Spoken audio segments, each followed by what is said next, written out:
من جانبها أصدرت رئاسة الوزراء بيانا جاء فيه: تابعت رئاسة مجلس الوزراء باستغراب شديد ما نسب من تصريحات إلى رئيس الوزراء التركي رجب طيب أردوغان، التي ذكر فيها أن لديه أدلة قوية تؤكد تورط إسرائيل في الأحداث التي تشهدها مصر حاليا والوقوف وراء عزل الرئيس السابق.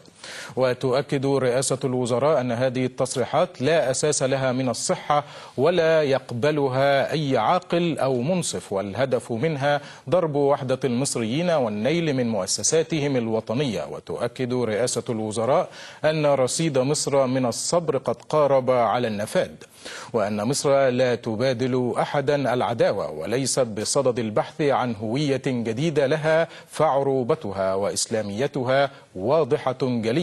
وعلى الحكومة التركية أن تدرك أن الأولوية الوحيدة في مصر الآن هي تنفيذ إرادة الشعب المصري وخريطة المستقبل لتستأنف البلاد طريقها نحو الديمقراطية.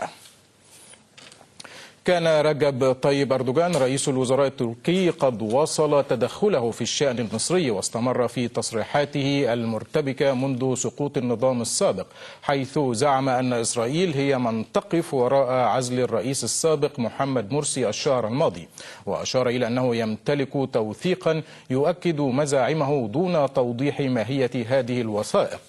إلا أنه أرجع مزاعمه إلى تصريحات أدلى بها وزير العدل الإسرائيلي خلال عام 2011، حين قال إن تنظيم الإخوان لن يتمكن من الاستمرار في الحكم إذا فاز في الانتخابات.